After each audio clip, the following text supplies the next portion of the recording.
배성규 선생님이야. 오늘하고 내일은 인터넷 영상으로 만날 수밖에 없네. 아쉽다. 얼굴 보고 하는 것이 좋은데. 선생님 좀 어색해? 사실 여러분들 없이 지금 빈 교실에서 혼자 이렇게 얘기하는 게 어색한데, 최대한 여러분들 있다고 혼자 항상 하면서 선생님이 수업을 오늘 선생님이 좀 길게 수업한다고 알려진 모양이에요. 맞아요. 좀 길게 했는데 오늘은 쉽게 보면서 힐끗힐끗 볼 거야. 그래서 그렇게 길지 않게 적정한 시간을 강의하도록 하겠습니다. 문소리 이제 됐고, 선생님이 현대시 우선 나갈 거예요. 그 다음에 정찬현 선생님이 현대소설 나갈 거고, 우선 이런 생각을 한번 해봅시다. 뭐 선생님이 현대시 할 시간이 많지 않아요. 5시간, 6시간? 많지 않기 때문에 핵심만 좀 오늘도 뭐 어떤 의미에서는 현대시 좀 도입부다 이렇게 생각하시면 돼요. 오늘하고 내일은 한번 들어보세요. 지금까지 여러분들이 현대시를 중학교 때까지 공부했어요. 그것을 인정하고 갈게요. 여러분들이 전혀 시에 대해서 모른다고 생각하면 참 어려운 일이지, 그치? 정말 시가 뭐냐 하나하나 다 설명해야 될 필요까지는 없을 것 같고, 우선 그러나 중학교 때까지 공부했던 그 시 학습 방법을 그대로 고등학교 때 하면 안 된다고 선생님 수업 시간에 분명히 얘기했잖아요. 그걸 선생님이 가르칠 생각도 없고 그렇게 효과도 없어요. 그죠? 그래서 오늘부터는 선생님이 생각하는, 여러분들 기존의 시에 대한 생각을 좀 바꿔버릴 필요가 있어요. 시를 읽는다는 거에 대한 생각을 재고할 필요가 있어요. 재고한다는 얘기는 다시 생각해본다는 얘기야. 그거를 이제 선생님 이야기할 테니까 한번 들어보세요. 프린트에는 여러분들 선생님이 말하는 거 일일이 다 받아 적고 하기 힘들 테니까 가능한 한 선생님이 할 말을 이렇게 여러분들 뭐 좀 편하게 공부하라고 타이핑을 쳤으니까 중간중간에 여러분들이 선생님이 한 코멘트 다 하는 거를 여러분들이 좀 메모하시면 될 것 같습니다. 한번 보세요. 우문독해법 강의를 이렇게 선생님이 해놨어요. 항상 기본으로 돌아가야 됩니다. 시가 뭐냐에 대해서부터 한번 생각해 볼 필요가 있어요. 이제 첫 시간이니까, 그죠? 그래서 국어사전에 보면 이렇게 나온다. 시는 자연이나 인생에 대하여 일어나는 감흥과 사상 따위를 함축적이고 운율적인 언어로 표현한 글. 벌써 뭐 이렇게 얘기하면 고리타분하죠? 그러나 뭐 이걸 뭐 외워서 쓰시오 이런 얘기 절대 안 할 테니까 한번 생각해 볼 필요는 있어요. 시가 무엇에 대해서? 자연에 대해서 또는 자연을 통해서 무엇에 대해? 인생에. 시는 사람에 대한 이야기예요. 그죠? 짐승, 동물에 대한 이야기 아니에요. 그죠? 사람에 대한 이야기다. 특히 시를 쓰는 사람에 대한 이야기. 그치? 일어나는 감흥과 사상 따위를, 감흥이라고 하는 건 다른 말로 감정이죠. 흥치를 느낀다 뜻이겠지? 감정에 대한, 이게 시가 가장 다른 장르와 다른 거야. 시는 사람의 마음에 대해서, 마음을 표현하는 문학이 바로 시거든. 마음을 표현하는 거. 다시 그랬을 때 이런 감정이 주제예요. 또는 사상 따위를, 철학시 이런 거 나중에 나올 거야. 세계관 이런 것들을 함축적이고 운율적인 언어로 표현한 문학이 바로 시예요. 다시 함축적이고, 시는 길어요, 짧아요? 소설에 비해서 매우 짧죠, 그렇죠? 그러니까 함축이라 그랬는데 간결하게 압축해서 무엇에 대해서 감흥과 사상 같은 것들을, 그렇죠? 표현하는 것이고, 운율이라는 말 맞죠? 이거 되게 중요한 얘기인데 나중에 다시 선생님식으로 정리할 거야. 운율은 이제 리듬이 있다는 거 아니겠습니까? 반복을 통한 리듬감을 획득하는 건데, 여러분 중학교 때 배웠지? 시는 원래 뭐였다? 노래였다. 노래 가사였다. 그래서 중학교 때 여러분들 국어 선생님들이 시 수업할 때 노래 가사 같은 거 많이 운율 같은 거 뭐 설명을 할 때 노래 랩 가사 이런 걸로 많이 설명했을 것 같은데, 그죠? 이게 시야. 잘 느낌 많아? 하나 더. 얘들아, 선생님 솔직히 이렇게 생각한다. 너네 시 보면 재밌니? 즐겁니? 웹툰보다 더 재밌어? 그럴 리 없잖아, 그지? 심지어는 이런 거 왜 읽고 있나, 이런 거 왜 쓰나 이런 생각 들지 않니? 충분히 그럴 수 있을 것 같아요. 그죠? 그런데 시는 여기서 나온 것처럼 매우 경제적인 장르예요. 그죠? 노벨 문학상에서 시인들 많이 상 받지? 그지? 시는 절대 사라지지 않는다. 시는 뭐 제재작년인가? 하늘고 연정문항으로 이런 거 나왔었지? 중학교 때 배웠지? 사람과 사람 사이에 섬이 있다. 그 섬에 가고 싶다. 정현종 시인이라는 분의 쓴 작품인데 이게 시의 다잖아. 참 설명하기 어렵지. 사람과 사람 사이에 섬이 있다. 그 섬에 가고 싶다. 무슨 광고, 카피 같기도 한데 많은 생각이 들게 해요. 울림이 있어요. 그렇죠? 뭐 A4 꽉 채워가지고 앞뒤로 설명할 수 있는 내용 길게 설명해도 다 못할 거를 요 짧은 요 몇 문장 가지고 그지? 하는 메시지를 전달해 준단 말이야. 난 아니라고? 아니면 말고. 근데 여기서 실제로 가슴 떨림을 느끼는 사람들이 있거든요. 그죠? 선생님 그 얘기 왜 하냐면 선생님은 솔직히 그래. 시는 여러분들이 지금 17살이잖아. 어떤 시를 읽더라도 여러분들이 정말 가슴이 뛴다 이런 느낌을 갖기가 선생님은 솔직히 쉽지 않다고 생각해. 여러분들이 지금까지 경험, 뭐 나름대로 삶의 경륜이 있겠지만 그것보다는 조금 더 시라고 하는 건 깊은 삶에 대한 성찰, 깨달음 뭐 이런 것들과 관련이 되니까 여러분들은 쉽지 않을 거라고 선생님은 생각을 해요. 그렇죠? 시를 감상하기 위해서는요, 그죠? 시와 여러분들 사이에 공유하는 뭔가 공통점 매개가 있어야 될 것 같은데 그게 여러분들 쉽지 않을 것 같아. 그죠? 동의해요. 시가 대부분 학생들한테는 어렵고 지루하고 그런 영역이 아닐까 이런 생각을 합니다. 동의해요. 뭐 재미를 강요할 수 없어요. 그렇죠? 여러분들은 뭐 웹툰이 더 재밌지. 그죠? 그런데 어떡하냐? 시는 아까 사라지지 않는다 그랬어요. 그러니까 문학의 출발이 시예요.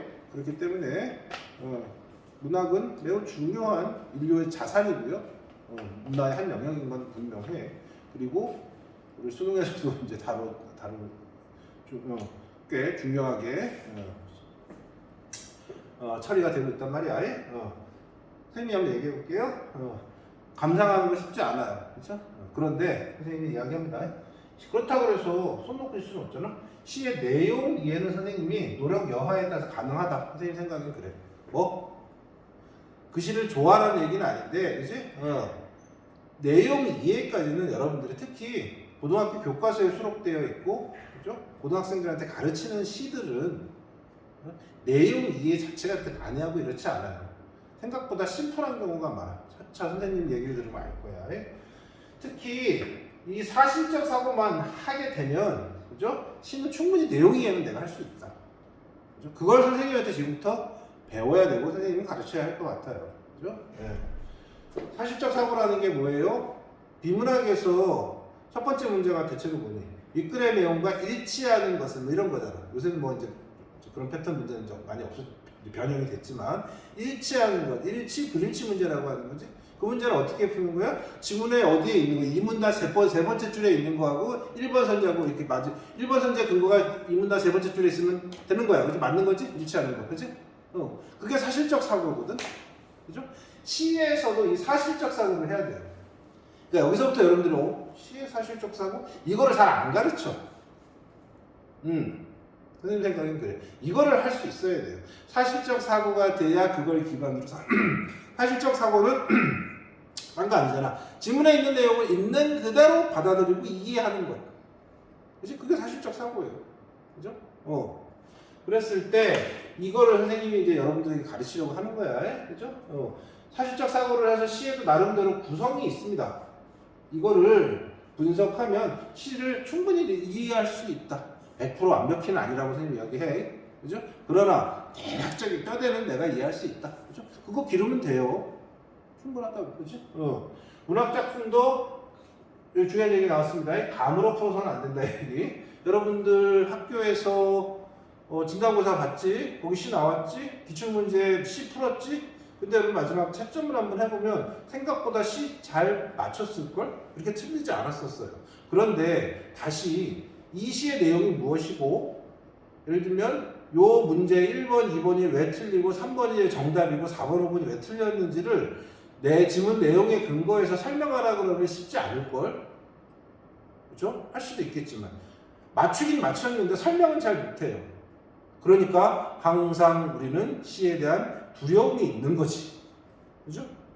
감으로 푸는 거야. 근데 그 감은 항상 감 떨어진다 그러지? 그죠? 감은 항상 그 뭐랄까, 나 틀린 감을 가질 수도 있잖아. 그죠? 틀릴 가능성이 내재되어 있는 거예요. 그렇기 때문에 불안한 거죠.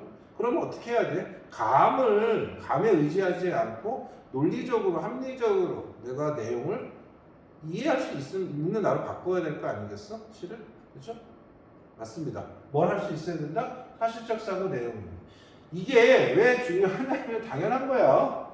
잠깐만 이거 한번 보면, 얘들아, 선생님이 아까 들어오기 전에 잠깐 그 선생님 가지고 있는 자습서 오감도 그 현대시편 자습서를 쭉 봤더니 거기에 수록된 시 한번 보세요. 뭐 신경림 안 보이지 잘 가난한 사랑물부터 쭉 해가지고 백석의 흰 바람벽이 있어. 요게 100편 가까이 98편인가 99편인가 그래요. 그러면 여러분 시 어떻게 할 거야? 하나하나 다 공부할 거야? 그죠? 안 된단 말이야. 그렇죠? 물론 이제 이런 자습서가 필요 없느냐, 핵번문항 뭐 이런 거 필요 없느냐, 아니 그런 건 아니고요. 있으면 뭐, 근데 이거는 이제 나중에 자습서식으로 사전식으로 활용하면 좋겠지. 예를 들면 내가 시험을 또는 뭐 이렇게 봤는데 김기림의 바다와 나비라는 작품인데, 이거 어떻게 문제는 풀었는데 좀 더 알고 싶어. 그러면 얘를 펴가지고, 그치? 볼 수 있겠지. 근데 요새는 그 포털 사이트에 이렇게 검색해보면 뭐 워낙 시 설명들이 잘 되어 있는 것들이 있어서 모르겠어요. 여러분 자유고요. 아무튼 이거 하나만 다 어떻게 공부해? 어떤 예를 들어 이 시를 주더라도 여러분들 시를 읽어내는 능력을 키워야 된다는 거 동의하겠지? 근데 그러면 다시 한번 가봅시다. 선생님, 그러니까 다시 별 내용 없죠? 별 내용 없어요. 시 사실적 사고에 기반해서 내용 이해를 할 수 있어야 한다. 가능하다. 쉽지 않다. 그러나 이거 정도는 할 수 있다. 선생님이랑 수업을 들으면 감에 의지하지 말자 이런 생각 한번 해보시고요. 선생님이 문득 요 작품이 하나 떠올라서 이거 뭐 편한 마음으로 한번 볼래요? 이게 다거든요. 김소월의 그 진달래꽃 좀 이따 볼 건데요. 엄마야 누나야라고 하는 선생님 어릴 때 이제 동요처럼 노래도 불렀던 것 같습니다. 읽어볼까요? 엄마야 누나야 강변 살자 뜰에는 반짝이는 금모래빛 뒷문 밖에는 갈잎의 노래 엄마야 누나야 강변 살자 다예요. 여러분 이거 읽고 어떤 감상, 감흥 이런 게 뭐 든 거 있어? 무슨 내용 같아요? 가벼운 편한 마음으로 여기서 사실적 사고할 수 있는 것들이 뭔가 내가 찾아냈어. 이 시 왜 썼을까 등등 생각 한번 해볼까요? 간단하게 그렇죠?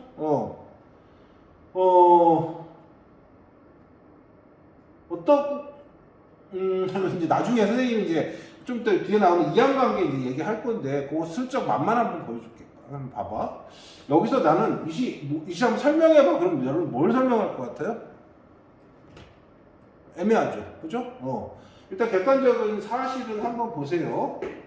엄마야 누나야라고 하는 엄마 누나를 뭐 했어? 엄마 누나에게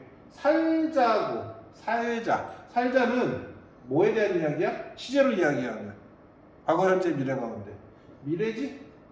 있는 그대로 이거 뭐 어려운 거 아니잖아. 그지? 어디서 살자고? 강변에서 산속이 아니라 그지? 도시 한복판이 아니라 강변에서 살자고 미래에 청유를 하고 있네. 그지? 그 다음에 뜰에는 반짝이는 금모래빛. 그죠? 뜰? 보통 앞뜰, 뒷뜰 이렇게 얘기하는 거죠. 그 다음에 뒷문 밖에는 뭐가 있어? 갈대 잎이 바람에 흔들리나 봐. 그걸 노래라고 하나 보지? 어쨌건 뜰과 뒷문에는 뭐가 있어? 갈잎, 그 다음에 금모래빛이 있어요. 얘네는 선생님식으로 좋은 거야 나쁜 거야? 얘네는 둘 다 좋은 거죠? 내가 살고 싶은 다시 이 강변은 좋은 거야 나쁜 거야? 좋은 거죠. 요거는 2학년 때 얘기할 거야. 그렇지? 내가 지향하는 뭔가야. 그렇지? 지향하는 공간이고 이상화된 공간이고. 그렇지? 여기서 내가 뭐 하고 싶다? 살고 싶고 강변에는 이런 것들이 있나 봐요. 자연의 일부지. 그렇지? 맨 마지막 엄마야 누나야 강변 살자 해서 뭐 되고 있어? 반복되고 있어요. 이게 이거의 내용 다야. 얘들아 이거 여기서 뭔 얘기할 수 있어? 뭔 얘기할 수 있어? 뭐에 대한 시 같아요? 그러면 선생님이 그죠? 요거 한번 해볼까요? 선생님 그림 한번 그려볼까요? 이거 되게 중요한 거예요. 살자. 이제 주제는 이거야. 엄마 누나와 함께 강변에서 살고 싶다. 이게 주제예요. 왜 주제냐고? 반복됐잖아. 강조됐잖아. 강조의 제일 좋은 방법 반복이에요. 두 번 부르니까 중요하니까 두 번 부르지 않겠어? 시에서 중요한 게 주제 아니야? 그치? 그러면 얘들아 이 노래 왜 불렀을까? 항상 이런 거죠. 이거 이제 밑에 선생님이 다시 얘기할 거야. 미래라고 하는 시제에 주목할 필요가 있어요. 이렇게. 미래는 지금 어떤 미래를 내가 꿈꾸는 거야? 플러스 미래. 그죠? 응. 누구와 함께하는? 엄마, 누나와 함께하는. 그죠? 엄마, 누나. 그죠? 그 다음에 자연을 기대하고 희망하는 노래라고. 그러면 항상 중요한 거 이런 노래 왜 불렀을까? 그래요. 여기에는 시에는 나와 있지 않지만 우리가 사고할 수 있다. 현재 강변에 살자고 하는 거는 지금 강변에 살고 있지 못하지. 누가 없어? 엄마 누나가 지금 없는 거지. 그렇지? 응. 그렇게 따진다면 뭐 상상의 나라를 펼치는 거지. 미래는 이렇지만 현재는 어때요? 좋아요, 나빠요? 나쁘다고 이야기할 수 있을 것 같아요. 그죠? 현재는 왜 나쁠까? 현재는 왜 나빠요? 상상해 보세요. 미래에 이러고 싶다는 얘기는 그래. 엄마나 누나가 지금 있다 없다? 없다. 요거 좀 반대로 뒤집으면 지금은 누가 지배하는? 아빠와 그 다음에 누나니까 뭐라고 해야 돼요? 오빠라고 할까? 오빠가 되나? 형이 되나요? 형님이 되나요? 그렇죠? 형님이 지배하는 세상이야 지금은. 남성성이 지배하고 있는. 그렇죠? 그 다음에 자연이니까 여기에는 금모래빛하고 지금 갈리페 노래가 없는 상태겠지? 그렇죠? 자연이라고 하는 거는 뭐 보통 자연 물을 수도 있고 산, 꽃, 나무 뭐 이런 식의 그것보다 좀 포괄적인 개념일 수도 있고 어쨌건 이런 것들이 부재하고 아빠, 형님, 남성성이 지배하고 남성성은 상대적으로 여기 엄마 누나의 공통점은 여성이잖아. 여성성이니까 뭐야? 포용, 그죠? 또는 뭐라고 하는 걸까? 안정, 뭐 이런 여성성의 이미지가 있잖아. 사랑 이런 의미. 이것 비해서 남성성은 좀뭐 파괴, 뭐 이런 의미가 더 강하죠, 그죠? 네.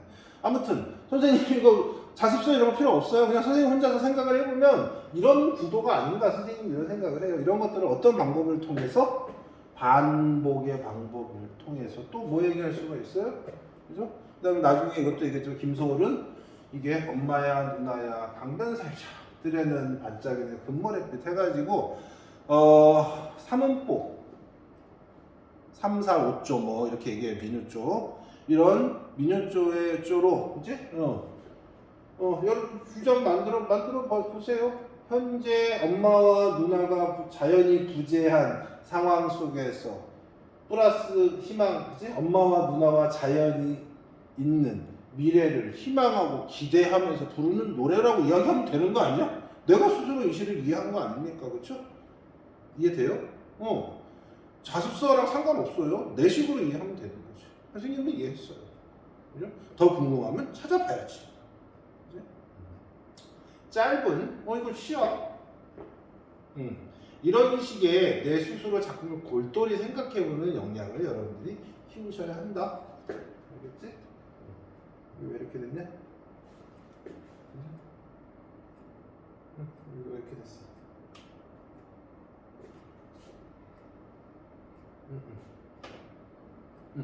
네. 지금부터 20분 정도 지났네. 선생님이 지금부터 본격적으로 한번 해볼게요. 너네 이거 잘 못 들어 어디서? 선생님한테 볼 수 있는 거야. 들어봐봐. 선생님이 이제 한 오랫동안 이제 시를 꼼꼼히 계속 이제 보다 보니까 어떤 생각이 선생님이 가만히 이제 들었느냐 하면 한번 보세요.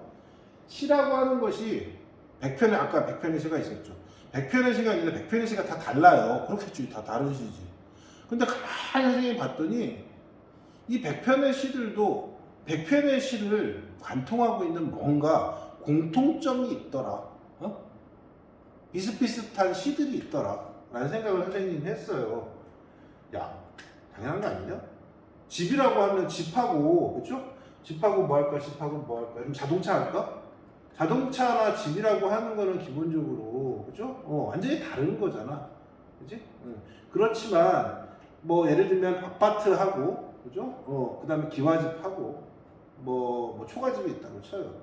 이 아파트, 기와집, 초가집을 관통하고 있는 하나의 뭔가 공통된 자동차와는 다른 뭔가 공통된 구조가 있지 않니? 그죠? 스트럭처라고 선생님이 썼습니다.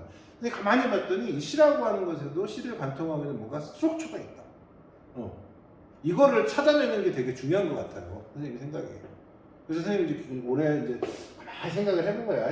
생각을 해보다가 이런 생각을 선생님이 들었습니다. 이거 한번 보세요. 시를 규정 짓는 일정한 폼이 있다. 시에도 폼이 있다. 그런 생각을 하게 됐어요. 이 시를, 이 스트럭처, 이 폼이 모든 시를 다 설명해 줄 수는 없어요, 분명히. 그죠?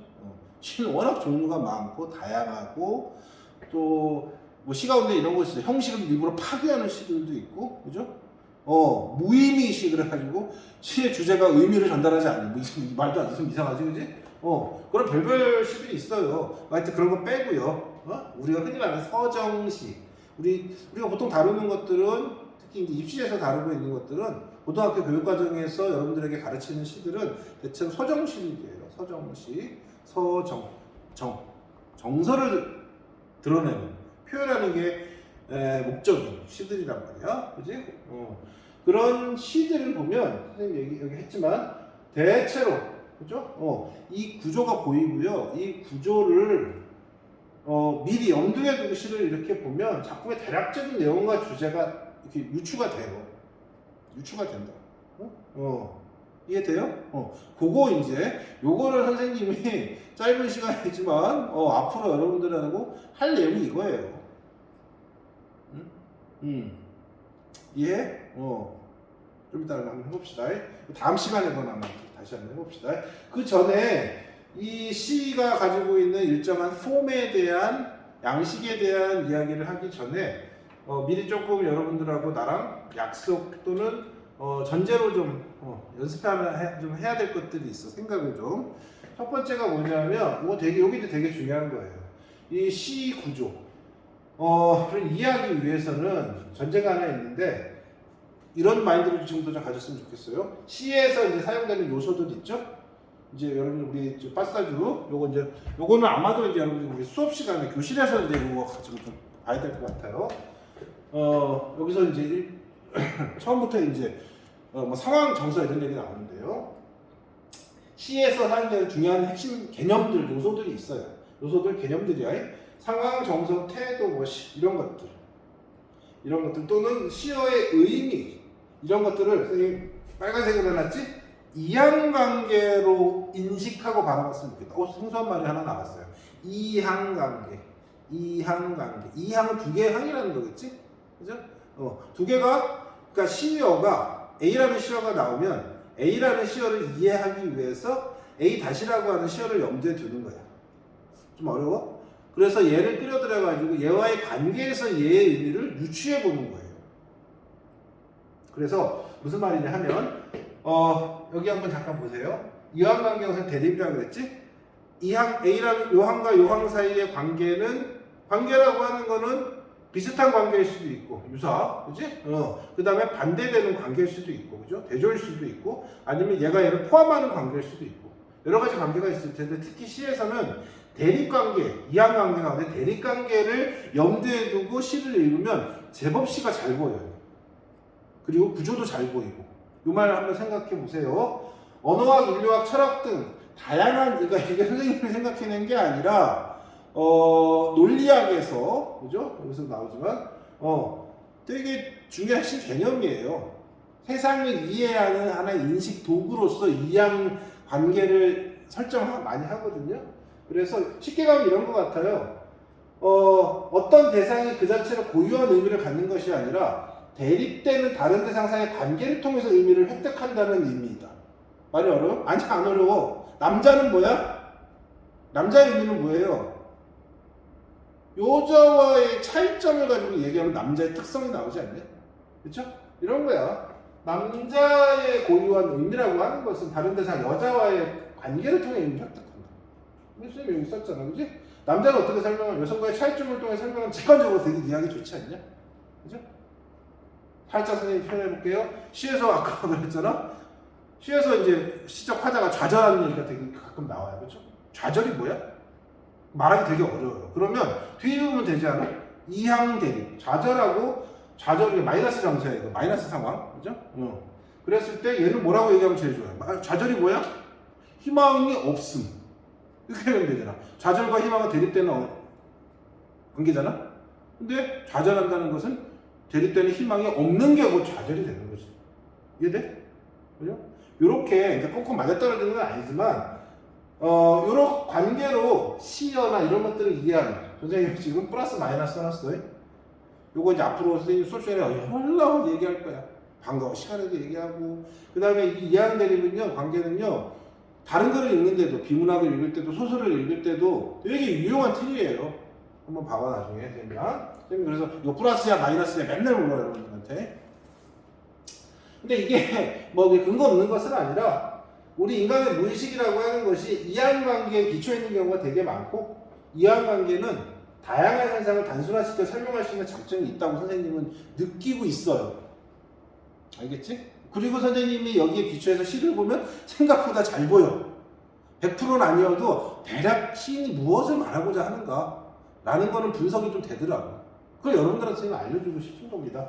이거 현대시 고전시에 적용해보면 시의 대략적인 내용은 파악되는 장점이 있다. 이걸 선생님이랑 이해하고 작품에 적용해서 분석하고, 이걸 한 작품 몇 작품씩 하면서 늘려나가다 보면 시가 좀 이해가 되는 거예요. 오케이? 그러면 되는 거야. 그 다음에 요것도 하나 선생님이랑 한번 잠깐 한번 확인하고 가볼까요? 대전제인데 선생님이랑 한번 보세요. 보세요. 뭐 표는 단순하죠? 아까 스트럭처를 했잖아. 그거 보기 전에 지금 사전 작업 한번 해보는 거예요. 시는 누가 써? 시인이 어떤 언어를 가지고, 그죠? 개성적이고 함축적인 언어를 통해서, 그죠? 표현해서 시를 쓰지? 시 언어, 아까 그랬잖아. 함축적이고 운율적인 언어를 사용한다 그랬잖아. 그치? 맞습니다. 그런데 우리 독자는 이 개성적 함축적인 언어가 어렵잖아. 그죠? 그럼 독자는 뭘 해줘야 된다? 이 개성적이고 함축적인 언어를 뭐로 바꿔줘야 돼? 지시적이고 사전적인 뜻을 가지고 있는 언어로 독해를 해내야 돼. 풀어내야 된다는 거지. 이래서 시가 어려운 거 아니겠습니까? 그렇죠? 지시적이고 사전적인 의미, 그죠? 이해돼? 그렇게 하는 게 시 이제 읽는 연습이에요. 그런데 여기서 단 하나 선생님 오해하지 말아라. 모든 시간편이 있을 때 모든 시어가 전부 다 개성적인 함축적인 언어니까 이거 오해다. 그렇지 않아. 99%는요 우리가 일반적으로 쓰는 의미 그대로 사용이 돼요. 제목을 비롯한 몇 단어들만 이런 경우가 많아. 핵심어들. 그것만 의미를 풀어주면 됩니다. 이해돼? 그건 나중에 봅시다. 겁먹을 필요 없다. 그지? 그랬을 때 우리 지금 요즘 하고 있는 게 뭐냐면 시어의 의미를 우리가 파악해야 될 거 아니야, 시를 읽을 때. 그랬을 때 이 시어의 속성은 어떻게 파악을 하느냐. 중요한 게 빨간색으로 했죠? 결국 요 화자가 처한 상황, 누가? 시적 화자가 시 안에서의 시 속에서 시를 말하고 있는 사람이야. 시인하고 달라. 시 속에서 시 내용을 독자에게 말해주고 있는 사람을 화자라고 하는데 그 화자가 처한 상황을 고려해야 그죠? 시어의 속성, 시어의 의미가 나온다는 겁니다. 그렇죠? 잘 느낌이 안 와? 그럼 선생님 얘 한번 들어볼게. 정말 우리가 이제 많이 사용되는, 많이 사용하는 시어의 속성 훈련 얘를 한번 들어볼게요. 이거 봅시다. 얘들아, 눈 정말 우리 눈이라는 제목의 시도 있고 눈 자연물을 정말 많이 활용하지. 눈이라는 게 있어요. 쳐봅시다. 딴 거 없어. 볼래요? 눈이라고 하는 거예요. 지시적이고 사전적인 의미는 뭐 겨울에 그죠? 뭐 이거 그냥 결정체를 갖고 뭐 하늘에서 내리는 거. 과학책에 나오는 내용, 그지? 국어 사전에 나오는 내용. 근데 시에서 그런 의미로 사용될 수도 있지만 아닌 경우가 많다는 거 아니야? 그지? 그랬을 때 시의 그 눈의 의미는 뭘까? 어떤 특정한 시 속에서, 그죠? 그러면 잠깐 한번 볼까요? 여러분 대답 한번 설명 편하게 한번 해봅시다. 눈에 아까 시어의 속성은 뭐랑 연결되어 있다고? 시적 화자가 처한 상황. 그거 생각하면서 한번 봐봐. 눈의 속성? 생각나는 대로. 눈은 어때요? 차가워요. 그 다음에 눈은 매무한 거니까 분할게요. 하얗죠? 또 눈은 깨끗해요. 우리가 일반적으로 공감할 수 있는 눈의 속성들 아니냐? 깨끗한 눈, 덮는다, 세상을 다 덮어버리죠. 그렇죠? 녹는 눈, 녹는다, 등등등등. 이게 일반적인 시의 속성인데요. 그렇죠? 여기서 여러분들이 뭘 보셔야 되냐면 연상되는 의미를 한번 볼 필요가 있어요. 여러분, 차갑다, 눈이 차가워요. 이때 눈은 당연히 차갑지. 근데 시어에서는요, 이 차갑다라고 하는 속성을 응용해서 눈에게 그 시 안에서만 사용되는 독특한 의미를 부여한다고. 그렇지? 뭘 것 같냐? 얘들아? 여기서 이항 대립적 사고, 이항 관계를 염두에 두고 한번 생각해 볼 필요가 있어요. 시 속에서 눈의 의미는 몰라. 그런데 차가운 눈이 차갑다 이러면 눈에 의미가 생겨버려요. 시어 의미. 뭘 것 같아? 이항 관계라 그러면 우선은 이항 관계. 다시 한번 이항 관계. 딴 거 없어. 낮이 있으면 밤이 있고, 낮을 밤으로 설명하는 거지. 그지? 어둠과 밝음이 있고, 그죠? 긍정적인 것과 부정적인 게 있죠. 특히 플러스 마이너스는 긍정과 부정이라고 하는 큰 범주로 시의 시어들을 나눠서 보면 되게 좋겠다는 거야. 상황, 정서, 태도 등등등등. 그러면 차갑다는 뭐 같아요? 플러스 같아, 마이너스 같아, 얘들아. 이거 이렇게 사용됐을 가능성이 높지 않아요? 차가워, 그치? 생각해 보는 거지, 그치? 그러면 좀 연상해 보세요. 뭐 어떤 것 같아? 시련 이럴 수 있겠지. 하얗다는 눈은 딱 느낌이 딱 어때? 100%는 아니지만 더 내용이 있어요. 일단 이것만 놓고 보면 눈의 하얀 속성을 가지고 시를 썼다 그러면 이러면 의미는 순수의 상징으로 순수의 의미로 이 눈을 사용하지 않았었을까? 그러니까 눈의 의미가 순수가 되는 거예요. 여기 뭐에 기반해서 속성에서 그죠? 깨끗하면 플러스 마이너스 이럴 가능성이 높지 않냐? 역시 뭘까? 깨끗하다, 순수, 그 다음에 뭐 정화, 그지? 이런 거 될 수 있어. 덮는다 이런 건 어떤 것 같아, 여러분들? 온 세상을 다 덮어버렸어. 그죠? 덮으면 모르겠어. 선생님이 이게 맞는 것 같은데? 그래서 온 세상을 막 지저분하고 더러운 것들도 하얀 눈에 다 덮여있으면 깨끗해 보이지 않아? 온 세상을 다 어떡하면 지저분한 것들까지, 더러운 것들까지 포용하는 존재가 아닐까? 녹는가 선생님 생각이 좀 나쁜 것 같아. 시작하죠, 그냥. 녹으면, 다 사라져. 있던 것들이, 그지? 그러면, 하여튼 눈들 다 없어져. 허무하고, 뭐, 등등등등. 예를 들어보면, 이렇게 눈이라고 하는 것들이 시 속에 어떤 시 속에 들어오면 이 속성에 기반해서 그죠? 연상적 의미, 특히 이항관계 이렇게 갖는다는 거예요. 선생님은 이것만 파악을 여러분들이 잘 해도 시는 이해가 어느 정도는 될 이런 놀라운 경험을 선생님도 했고요. 그죠? 그렇단 말이야. 잠깐만, 제대로 녹음 되나? 녹화되나? 되고 있네. 그러면 여러분 요거 한번 봅시다. 요거 염두에 두시고요. 그죠? 요거 중학교 교과서에 있냐 이거? 뭐 어렵지 않으시니까 김종길 선생님의 성탄제라고 하는 시예요. 니들 배웠냐 안 배웠냐? 근데 그거 다 떠나서 그죠? 여기에도 이제 눈이 사용이 되거든요. 이 시험 한번 선생님이랑 간단하게 한번 분석 한번 해봅시다. 간단하게. 그죠? 일단 딴 거 다 빼고 얘만 한번 일단 눈 나왔으니까. 이 눈은 어떤 것 같아요? 눈의 의미. 어두운 방 안에 밝은 숯불이 피고 늙으신 할머니가 어린 목숨을 지키고 계시었다. 이윽고 눈 속을 아버지가 양가지고 돌아오셨다. 이때 눈의 의미가 뭐냐고. 그냥 눈이요. 여기서 그냥 사전적 지시적 의미의 눈은 아니잖아. 아니 그렇게 사용됐겠지만 이 시 속에서는 그렇게 얘기하면 안 되잖아. 이 눈은 속성상 그치? 어떤 연상적 의미를 가질 것 같아요? 눈 속을 아버지가 약을 가지고 도죠. 내가 아파 약을 아버지가 어렵게 구해왔어요. 그치? 약을 구하러 가는데 이 눈이 어떤 역할을 해? 플러스 역할에 마이너스 역할. 마이너스 역할. 이것만 얘기해도 괜찮다니까? 그치? 마이너스 역할. 그죠? 뭐 어떤 걸까? 뭐 실현 이런 의미 하면 되잖아. 그치? 방해, 장애 이런 의미가 있지 않냐? 왜? 약을 가지고 아버지가 돌아오는 걸 방해하는 존재. 그치? 실현. 그치? 그 다음에 아버지가 눈을 해치고 땅 오신 여기는 해치다 눈이에요. 그치? 이때 눈도 뭐 어떨 걸까? 약을 가지러 가는 걸 방해하는 거기 때문에 똑같이 마이너스겠죠? 이렇게 상상할 수 있어야 된다고. 그치? 그 다음에 먹었어요. 어린 짐승 못자라게 부비는 것이었다. 있었다. 시간 좀 더 얘기할게. 나이를 먹었다. 옛것이란 찾아볼 길 없는 성탄제 가까운 도시에는 이제 옛날에 반가운 그 옛날에 이게 바로 뭐야? 내리는 거니까 눈이죠. 이때 눈은 어떤 의미를 가질까? 잘 안 떠올라도 된다니까? 일단은 이항관계를 염두에 두면 플러스야 마이너스야? 플러스지. 왜? 반가우니까. 이해돼요? 반가운 거지. 그렇죠? 이해되지? 거기까지 하면 여기는 충분하다고. 그지?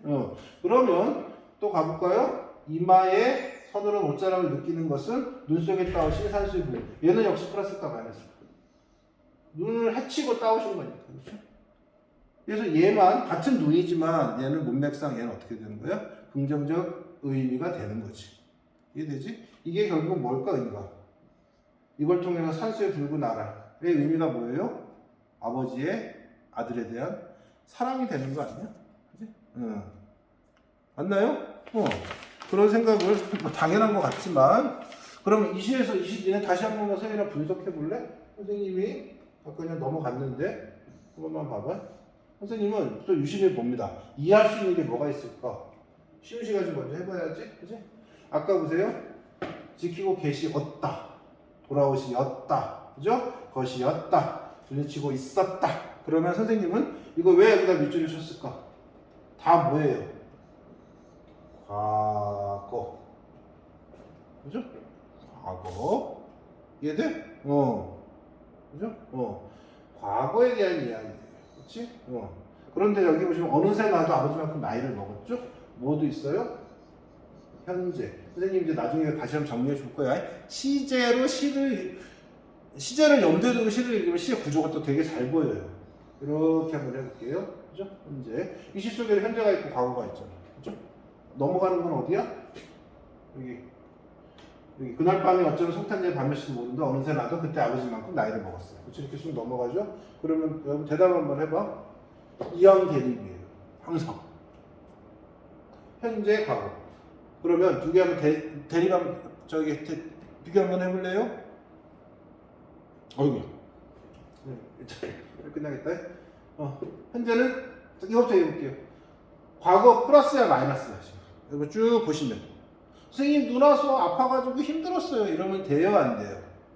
안 되죠. 여기서 과거는 이렇게 얘기를 하셔야죠. 왜요? 여기 해당되는 핵심이 뭐예요? 눈과 관련해서 눈이 마이너스였는데 이 눈을 해치고 누가? 아버지가 뭘 구해왔어? 산수유 열매. 그쵸? 산수유 열매를 구해왔던 거 아닙니까? 그죠? 이게 바로 뭐가 되는 거야? 아버지의 자식에 대한 사랑, 끝없는 사랑을 있었던 시기예요. 그러면 잘 보세요.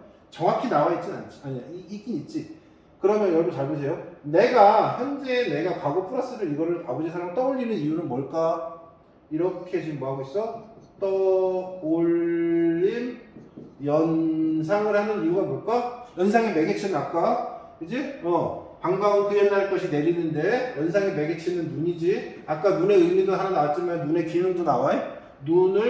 현재 내가 눈을 보면서 과거의 눈을 떠올리는 거니까. 그 다음에 떠올렸습니다. 그렇죠? 왜 떠올릴까요? 여기 핵심 정서가 나와. 왜 떠올렸을까? 현재 내가 과거 플러스를 그리우니까. 되게 중요한 얘기가 하나 나왔어. 왜 그리울까? 이항 대립적 사고야. 현재는 어떻다? 대답해보세요. 그래요. 이렇게 가야지. 왜 현재는 마이너스일까? 뒤집으면 된다고. 좌절은 희망 없습니다. 그랬잖아. 똑같아요. 과거에는 뭐가 있었어? 아버지의 사랑. 아버지로 대표되는, 그치? 뭐 보통 뭐라고 할까요? 인간에 대한 사랑. 그치? 인간에 대한 사랑. 뭐 공동체 정신 뭐 이런 것들이라고 할 수도 있고, 그죠? 어쨌건 제일 쉽게 얘기하면 이제는 뭐가 없는 아버지의 사랑이, 그죠? 꼭 아버지라고 하지 않아도 좋아해, 그죠? 사랑이 점점 어떻게 되어가는 메말라간. 그러니까 과거 플러스 이거를 뭐 하는 거야? 떠올리고 그리워하는 거겠지. 이해돼요? 응. 이렇게 얘기하면 되는 거 아니야. 시에 대해서, 그죠? 충분히, 그죠? 이런 걸 이제 떠올린 다른 말로 회상이라고 하죠. 연상이란 의미를 통해 이렇게 연상하고 현재의 나가 과거를 떠올리는 이유가 뭐다? 이렇게 이항 관계로 설명하면 되게 좋습니다. 그죠? 지금 이거 뭐 이 시 자체가 중요한 건 아니고요. 이 시 니네가 이해 못할 거 아니잖아. 충분히 다 하잖아. 그지? 딴 거 없이 선생님은 시어라고 하는 것이 시어의 속성에 기반해서 그죠? 시어의 의미를 이항 관계를 염두에 두고 모든 시어는 아니고요. 핵심어들 유추하면 그게 시 독해 기반이 된다. 그걸 한번 생각해 보라는 거야. 본격적인 건 다음 시간이야. 몇 가지 연습만 하면 해볼게요. 햇살이라고 하는 시어도 되게 자주 나오는 시어인데 이거는 플러스야 마이너스야? 얘기하면 돼 안 돼? 안 돼요 여러분들이. 그죠? 좋은 거야 나쁜 거야? 라고 얘기하면 안 된다고. 그죠? 그런데 예를 들면 이렇게 써놨어요. 햇살이 따스하다 이러면 이제 이해할 수 있는 거지. 이 햇살은 뭐라고 하셔야 돼요? 플러스라고 하시면 된다고. 이해돼요? 그 다음에 예를 들면 햇살이 따갑다 이러면요. 이런 햇살은 뭐라고 하시는데? 마이너스라고 하면 된다고. 그치? 부정적인 의미를 가지고 띄게 되는 거야. 따스한 햇살 이러면. 물론 여러분들 이렇게 서술어가 앞으로 갈 수도 있지? 햇살, 따스하다 아니면 따스한 햇살, 따가운 햇살. 그치? 그래서 요런 데 밑줄을 볼 수 있는 여러분이 되셔야 한다니 얘 의미가 뭐다? 여기다 밑줄 긋고 의미를 따져가야 된다는 거야. 선생님 여기 썼군요. 이게 되지? 그거 한번 생각해 보라는 거고요. 뭐 달도 똑같아요. 그러니까 아까 그랬잖아. 우리 고전 시간 워낙 달이 많이 나오니까 특히 달이 떴어요. 시적 화자가 처한 상황이 이분법 해볼게요. 그죠? 나 혼자 이게 시적 화자 처한 상황이야. 같은 달이지만 이때 달은 플러스일까 마이너스일까? 뭘 것 같아요? 마이너스예요. 왜요? 혼자야. 저 달을 어딘가 있는 님도 보고 계실까? 님에 대한 뭐? 혼자 있는 외로움이라든지 그리움이라든지. 맞나요? 그리움은 마이너스 정서야. 왜? 없으니까. 상대가 없으니까 그리운 거지. 함께 있으면 그리울 리가 없잖아. 그지? 이렇게 되는 거고요. 혼자 있게 되면. 그러나 사랑하는 남친 여친하고 그죠? 손을 꼭 잡고 그죠? 이러고 함께 어깨를 기대고 달을 바라봐요. 이때 달은 플러스일까 마이너스일까? 이때 달은 플러스겠지. 그렇죠? 뭐 어떤 뭘까? 포근함 이런 거 할 수 있겠죠? 은은한 달빛이 그지? 우리들의 어깨를 비추고 있었다. 이랬을 때 달빛은요 플러스라고 함께 있습니다. 시적 화자가 처해 있는 상황에 따라서 이렇게 시어의 의미가 마이너스일 수도 있고 플러스일 수도 있다. 요거를 따져주는 연습이 선생님 생각엔 가장 중요합니다. 그거 본격적으로 또 다음 시간에 선생님이랑 한번 해볼게요. 알겠죠? 일단 오늘은 여기까지. 짧게 한번 복습 한번 해보세요. 알겠지? 안녕.